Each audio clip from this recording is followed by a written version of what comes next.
Hello and welcome to another episode of Consumer Guide for Normal People. I'm Simon, and as always, I'm joined by Caroline and Lucy of the One Roof Financial team.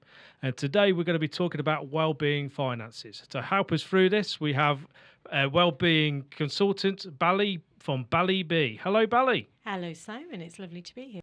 Tell us a bit about yourself. So I'm Bally, and I've been in my field for about 20 years. I work with clients who are experiencing stress, anxiety, and various other mental health issues based on lots and lots of things. And I'm here today to talk about anxiety and finance. Brilliant, thank you. Right, so to kick things off, let's go over to Lucy in Stats Corner because she's dying to give us some stats on this.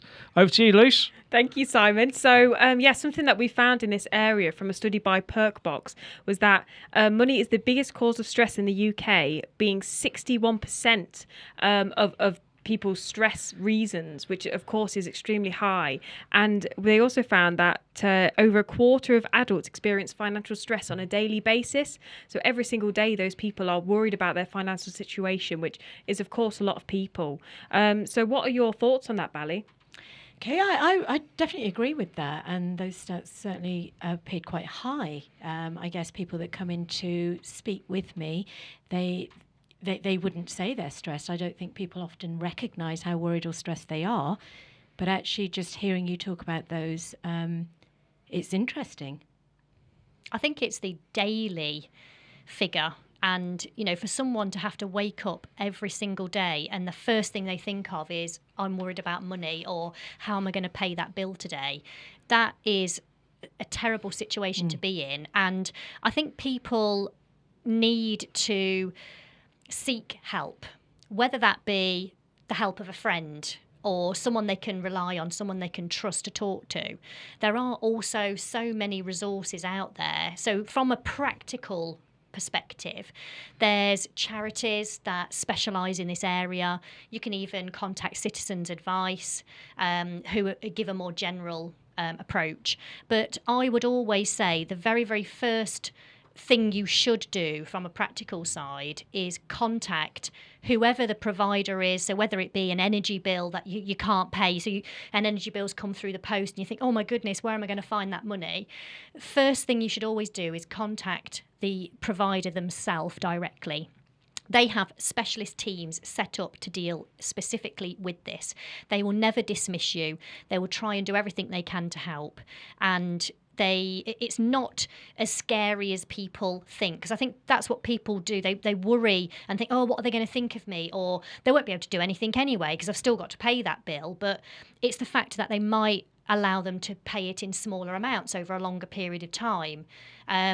So I think from a financial advisor perspective, that's probably the first thing that I would say or suggest. However, it takes them a while to get to that, because they've got all of those other worries and it might be affecting other areas of their life. So, I don't know if you have any personal experience, Bally, where someone has inherently come to you about something, but actually deep down it's another issue altogether. That's a really good question. Yes, absolutely. I think finances kind of rule a lot of our lives. Finances tend to be, as we've heard from the stats and we've heard from Lucy, what we're kind of seeing is on a daily basis, people kind of saying, I am worried about my finances.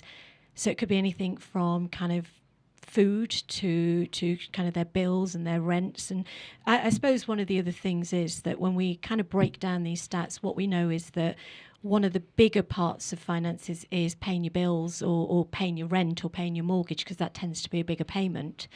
So something I would often say is, and you gave some really great advice there about charities, but one of the things that you could do for yourself is literally get yourself a notebook and start writing into it and saying, what do I owe and when do I owe it? Because a lot of times people don't realise they're doing this thinking daily, but they're not actually being productive with it. It's a bit like it's a habit of thinking, and they're kind of building up this really big picture that may be a lot smaller if they were to write it down and just break down kind of where does the money need to go and when does it need to go there. That is really good. Yeah, that's really interesting and a really good way to sort of make it seem less daunting as well. So what would you say would be a good way to, for people who maybe don't feel that they can write down everything? Is there different coping strategies that you would maybe suggest? So some of the coping strategies I would certainly suggest, if people don't want to get a notebook out and they don't want to write things down, is to think about things that would help them in a situation where they're feeling overwhelmed. Because I think stress, anxiety is kind of a sense of kind of thinking something through so much, and that the thought just feels bigger than anything else. So what I would certainly recommend is things like, is there anybody that you can trust that you could talk to about that? It could be anything from a sibling that's been through the situation, a friend that's been through the situation, a service that you could use. There's always kind of coaching and counselling services that you can use, and I appreciate that might not be your first go-to. And also even kind of contacting a service like yourself, Caroline, just to kind of check in with, actually, this is how I feel. What can I start doing?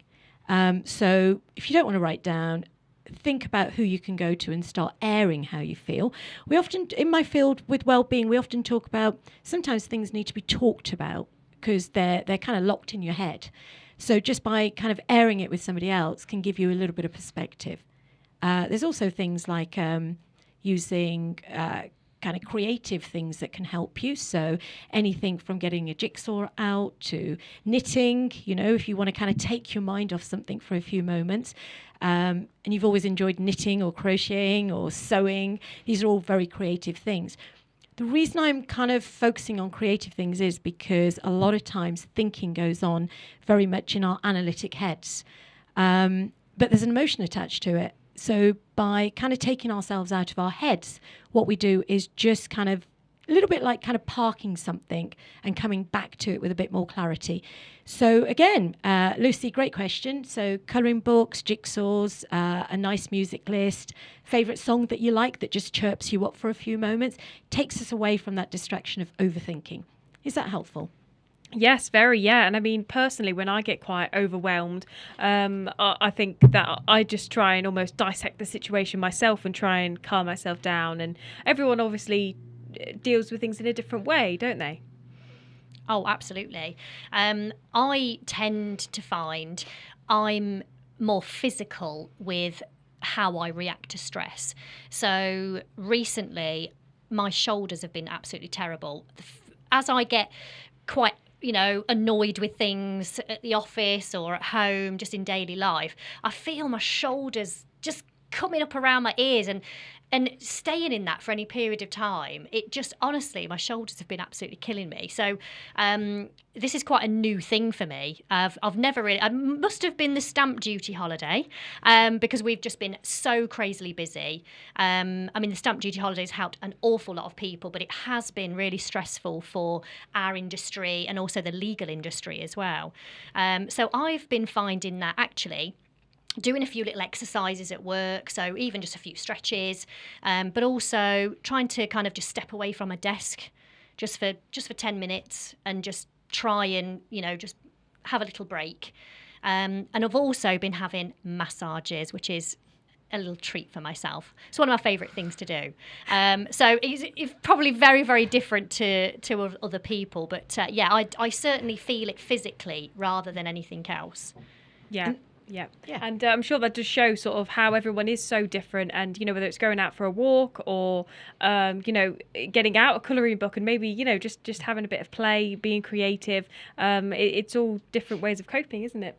Absolutely. And I think you've got to remember that when people are kind of changing strategies, that you do have to actively change them, because a lot of people get a bit confused and think, I should just be able to do this. But actually it's when we're thinking about finances, as I said to you earlier, we're kind of very much in our heads and we're thinking about all the kind of doubts that we might have. So what we're trying to do is kind of park those doubts just for a moment. We're not saying ignore them. We're not saying they don't exist. We're saying, let's just park them. Let's just reset what we're doing. So in terms of the brain, let's just reset it. And that reset can happen through anything such as you've said, Lucy, the walking, the colouring, the jigsaws, the knitting, something creative. And as you've rightly said, I mean, massages are just delightful. Yes. So I think there's a number of things that people can do. I think the key is to recognise we're stressed, though, or we're worried, or we're going into anxiety, which would be those kind of physical symptoms that are now matching what we're thinking. So people would come in and say things like, you've kind of mentioned your shoulders, Caroline. It's kind of the tension, that's where the tension is carried. So just by recognising that your body posture and your tension is there, that's kind of the conscious connection. So once we've got a conscious connection, which is that kind of, I know this is happening and it's happening because I'm thinking about this, we can then activate the kind of next stage, which is, what can I do? And sometimes it's really useful just to have a little bit of an internal dialogue, just to maybe even say to ourselves, or I suppose at this point I could just share something I do, which is, as you and Lucy have, where what I would do is I tend to get a book out. I just grab a notebook. I've always got them around me. And I will just generally start writing things like, oh, God, this feels big. What is it, though? So I will literally just start writing down things that I'm feeling overwhelmed about. It could be anything from kind of answering too many emails. It could be, the phone call that I need to do a bit of research on. But when everything comes together, it kind of feels too much. So I start writing it down and just start saying to myself, okay, so what could I do now? And this kind of sense of what can I do now just stops the brain from overthinking and takes you into the moment. And that's what we need to kind of just pause. I only need a few seconds. So we're not looking at 5 minutes or 10 minutes. We're looking at a few seconds that will just calm us down. So something as simple as maybe creating a budget planner. So absolutely. I think with people and COVID, a lot of people have had a reduction in their earnings. So whether you've been affected by, furlough, etc. So I think people have thought, actually, let's take the time to have a look at what we spend each month. So let's have a look at what's coming in. So what your net income is. And then looking at every single bill that you pay, is there anything you can get rid of? Is there something that actually, whilst you've always paid for the national lottery by direct debit, why not just step away from that and have that money back into your budget? So I think having something practical like that, Lucy and I favour a spreadsheet. We're big spreadsheet fans. As long as it's colour coded, it has to be colour coded. Yeah, so you can have direct debits one colour. But, joking aside, just by penning out, what do we spend? Or what can you spend? So everybody overspends somewhere in their life. Could you reduce the spend in that area to just try and encourage that feeling of being in control, knowing what your plan is? That could really, really help. The thing I'd add to that is that I don't want people taking away things that they really enjoy. So, for example, I'm a big Netflix fan. I really am. I love, that's part of my escapism. Again, something I would do is to kind of go and switch on Netflix and kind of have an episode of something. So if I was kind of reducing my cost, I wouldn't want to take Netflix away. Somebody else's might be the gym, it might be a night out, it might be kind of a budget for your clothing. So what I would say is make a budget or list where your money's going, and maybe keep one of the things that you really enjoy, because for your mental health, that's going to be kind of useful, because that's where the dopamine's going to come in. Yeah, brilliant. And would you say in general that improving your mental health would have it also improve your finances in some ways? So mental health kind of is the wholeness, isn't it? And what we're looking to always do is say, well, if I've slept well, if I've ate well, if my finances are well, because again, different surveys tell us that being accountable for our health and our sleep and our finances gives us a good platform. So I'd say yes. So although somebody could be very, very stressed and manages their finances very well, what I would say is it's always good to kind of have a checklist of how your mental health is. If you're a worrier, you're going to worry about your finances, you're going to worry about your health, you're going to worry about all those other things. But keep mental health kind of as a priority. So, have a look at what you do and how you do it. And if you're not doing something, then implement some really small strategies. Anything from, like we were saying earlier, from, grabbing that 10-minute walk every day, not because you're stressed, but because actually it clears mental health, or it helps with your mental health. It gives you a little bit of priority as well. Absolutely. So I think there are lots of people out there who have demanding jobs and have a lot of responsibility in their job, and they almost put themselves second to that. And when you are self-employed, you generally don't have allocated breaks, and you don't have allocated holidays even. So an employee may have a dedicated half an hour lunch break so they can get out of their office and do something. So I think that if you have an opportunity and have a scheduled break, and you're legally entitled to a break if you work more than so many hours a day, so using that break to prioritize yourself and making sure you eat and making sure that, you know, you take that breath of fresh air if you can. I think that's something that's really, really important. Really, really important. I would say movement is a really big part of mental health. I know that sometimes, you know, as wellbeing coaches, we might kind of focus on the kind of the part of the brain that's doing the thinking, but actually we need to mirror that with the creative side just to get the balance. Like a lot of things, everything has to be the balance. So if at the moment, you know, you're sitting worrying about your finances, then right now I'd be saying to you, you know, write your list of finances and then kind of go and give yourself 10 minutes of doing something different, whether that's kind of making yourself a cup of tea, grabbing that walk, the music, all of those wonderful things we've mentioned, even the massage if you can get one booked in the next 10 minutes, hey? Anything that's going to help you. I know some workplaces have barbers and massage therapists come into the workplace. Yeah. And you have like a little massage whilst you're at your desk. Sounds beautiful. I'm up for that one. Yeah, I'm up for that definitely. one. Definitely. Yeah. Maybe that's something Yeah. we need to implement at One Roof Financial. Yeah, I think that would be good. And I've also met on various networking groups, I've met yoga instructors that come into workplaces and will do yoga for people. So I think Absolutely. well-being and people who are at work and work for these bigger companies, they are getting those really nice little extras. Yeah. Absolutely. I mean, you know, sometimes I go into workplaces when there's, unfortunately, sometimes it could be crisis-based, but other times it is just to go in and kind of mooch around people to kind of check in with how are you, what do you do, just to kind of get them starting to think about how are they looking after their well-being, what is it that they do. I think well-being is so underestimated. And I think COVID, this period has really got us all thinking, kind of what can I do differently? You know, this huge shift in the way we work and how we look at our finances has really created this self-care kind of part of it as well. So there's some really kind of good points here being made. Yeah, definitely, Bally. Yeah, and a survey by Money and Mental Health, they surveyed 5,500 people nearly, and found that 86% of people said that their financial problems were made their mental health worse. So that just goes to show that as much as the financial problems might seem very overwhelming, if you really try and work on yourself and improve the way you're looking at the problem, then maybe, you know, there's a solution, and maybe you'll be able to help yourself out of that situation a bit better by having a clear head, and don't let the stress sort of be too overwhelming. I think the key thing is that money is a really big factor in people's lives, because in our Western world, we do, you know, that's a driver for us. You know, money allows us to do all of the things that we're doing. So if you kind of think about money being something that's fundamental to you, you know, sometimes people will put it over their own health. You know, I've got to earn because I've got X, Y, and Z.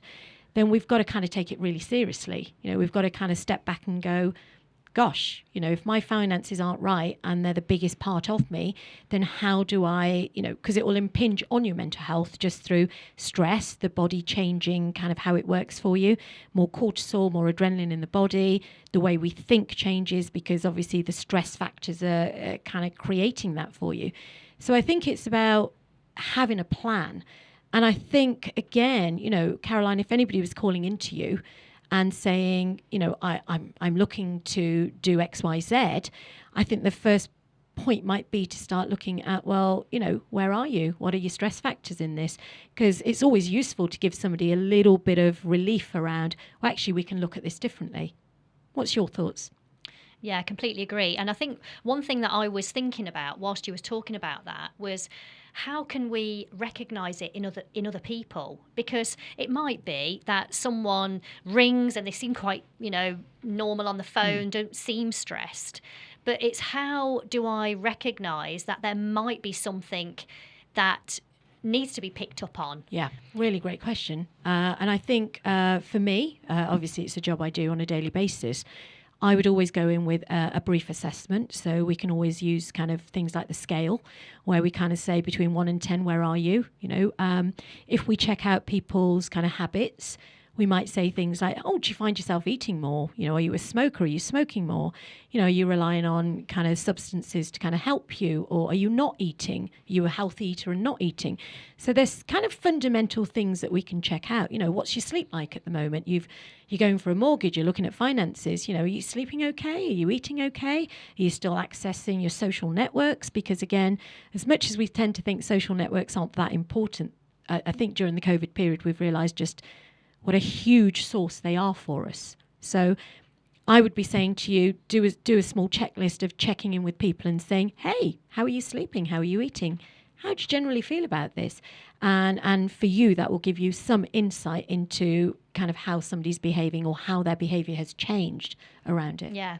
And I suppose what we need to also talk about is, if someone's in a large company and they've got work friends, it's noticing changes in them, and could you do a little something that might help them?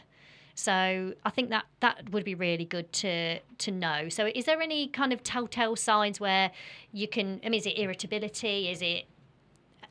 It's the human behavior tends to work from this principle that I need to be okay. We're kind of always working with this the survival of being human. I think sometimes, as much as I would like to say, check out for irritability, check that somebody's not sleeping very well, I think it's a little bit harder than that, because there is no checklist. And I kind of know that if I was really stressed, my colleagues may not get to know of it, because, I might be thinking I've got to manage it.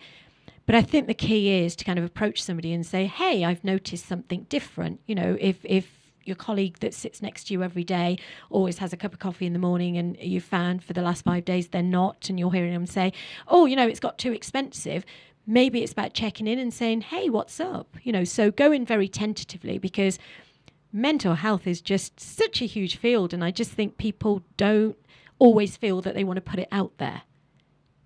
Yeah, absolutely.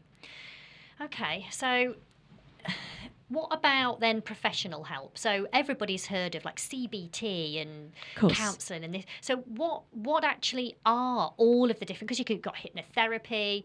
So it's such wide ranging. How do you know what's right for who? I think the principle would be that you would always work with kind of what the person is saying. So if I had an inquiry and they're saying to me, I'm anxious at work, it's about checking out what the anxiety is. So again, I think Lucy mentioned she sits down and dissects her thought process. So I'd be kind of working with something like that. Sometimes males and females like different types of therapy. So CBT, cognitive behavioral therapy, may work very well if you're doing a lot of thinking, because the purpose is to kind of dissect the thought process and to kind of claim it, and then to recognize we need to change it. And other times people just want to air where they are, which kind of sounds a little bit strange, doesn't it? But clients come into therapy, and the kind of thing you might hear them say is, I don't tell people this. So you often get a sense of how private it is for them. And what they want to be able to do is just to kind of talk it out. I think we're in a world where sometimes just talking about things kind of seems a bit airy-fairy. But you've always got to remember that the professional you're working with will be accustomed to that process. So we're trying to pick up cues that are going to support you through that.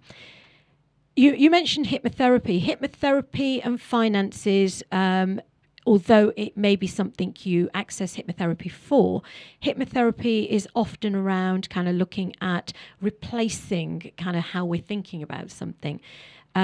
All therapy requires us to kind of work on ourselves. So I'd hate for anybody listening to this thinking, I'm going to go into a therapist and they're going to kind of do it for me. We will give you the skills to work on, and we often suggest and request, really. I mean, it sounds awful, doesn't it? You know, we really want you to be looking at what you're looking to change through your own time as well. So, as you rightly mentioned, there's a lot of therapies out there. There's anything from Freudian work to CBT to NLP, and it really depends on kind of knowing what you want. So I would say to anybody listening, have a think about what you would want from talking to a professional. So what I mean by that is have a sense of, you know, am I working on my anxiety with finances? Am I working with redundancy, and how is that going to affect me? You know, what do I want somebody to hear? What is it that I want to change? And I know they seem like really big questions, because clients that come into therapy are just looking for some support, some help. They want to make changes. But from a therapist perspective, it's always great when clients are coming in and saying, I kind of know what I sort of want. And as loose as that sounds, we can often work with that, because we're there to kind of dissect that and start looking at kind of where we take them. Is that helpful? Yeah, really, really is. So if anybody listening is feeling that they're a bit overwhelmed and are just thinking of something that they can do now just to get them through the next few days, is there any kind of top tips or little self-care things that you might be able to suggest? Absolutely. I mean, first, I just want to draw on what everybody's said here about whether it was yourself with kind of recognising your shoulders, Lucy recognising her thought process. I think they're really good tips, and they're things that we can kind of capture really, really quickly. The top tips would be to kind of get yourself up. And so if you're sitting down thinking about it and you kind of think this is overwhelming, it's too much for me, move yourself, you know, go and do 10 star jumps. Just moving your body often really helps. It just kind of shifts the energy that you were in. And then there's anything from kind of getting a piece of paper out and writing it down. Go and find your favourite playlist. Keep it handy. I mean, maybe have these things at hand so that you can access them because you feel like that.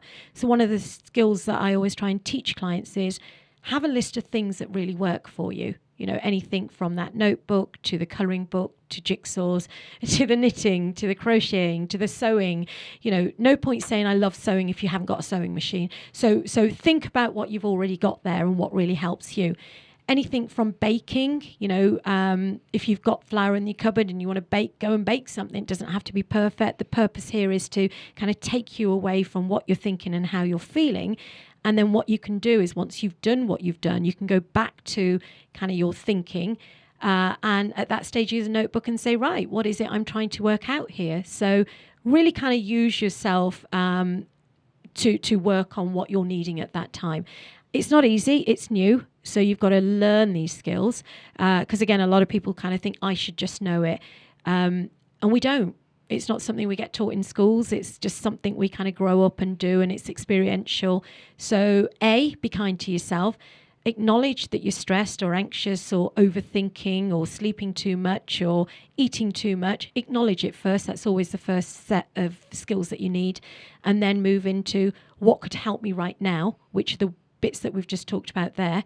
And once you've done that and you feel it kind of continues, that's where maybe you can start looking at additional networks that could really support you, such as services, yourself, other services that are out there that can be used. And I know that those will be put out on the details. Yeah, absolutely. That's absolutely brilliant, Bally. I think it's really important for everybody to recognise that this is a really common thing. Humans, we're human. And we are going to experience these things in our life. And telling somebody is never the wrong thing to do. As long as you're telling the right person, someone who can sympathise and, you know, even if they just don't do anything but listen, just having someone there can be a really, really big help. So I think we all need to make sure that we're aware of people around us and, like you said, checking in and saying, oh, are you okay? And you seem a bit quiet today when they're not normally quiet. Just doing something and being aware, and it never know, it could make someone's day. Absolutely. And I think also, you know, one of the other things I'd say is if anybody is going into this area at the moment where they're looking to buy or looking to explore, you know, have a plan. Give yourself a couple of weeks to look, say to yourself, right, I'm going to give myself a week just to look at the services out there. Where could I start? What could I listen to? I mean, this is an amazing podcast that people could be listening into to get hints and tips, and there's various ones out. And use that time, whatever amount of time you allocate yourself, use it. Don't be impatient. Because a lot of these things require kind of what we call process, which is, the mind is changing all the time. We might be thinking something, somebody else mentions something else. Give yourself time to look into it. Don't rush into it. Don't kind of put yourself in a situation that encourages that stress to be there. And also just be aware of your character type. I'm somebody that doesn't overly worry about things until the last minute, but I also have a lot of people in my life that worry about a lot of things a lot earlier on. So it really is just working out where you are in your own character. So if you're a big thinker, then if you're looking for some finances or you're not good with your finances, that's going to worry you a lot earlier on than somebody like myself who would maybe think of it at the last minute. So just be aware of how you're thinking, how you're feeling, and how you behave in these situations. And that's where I'm kind of encouraging people to kind of list it and log it and talk it through and use services like this to support them. Absolutely. That's absolutely brilliant, Bally. Thank you very much. Well, that's all we've got time for today. Thank you very much for Bally for being with us. Hopefully she'll be back with us again. So if there is anything you would like Bally to cover with us, please get in touch with us. Either comment at the bottom of the video or get in touch with us through the contact details in the episode guide. Thank you very much. See you again soon. One Roof Financial LLP is an appointed representative of Primis Mortgage Network, a trading name of First Complete Limited, which is authorised and regulated by the Financial Conduct Authority. Your home may be repossessed if you do not keep up repayments on your mortgage. We usually charge a fee for mortgage advice. The amount of the fee will depend upon your circumstances and will be discussed and agreed with you at the earliest opportunity.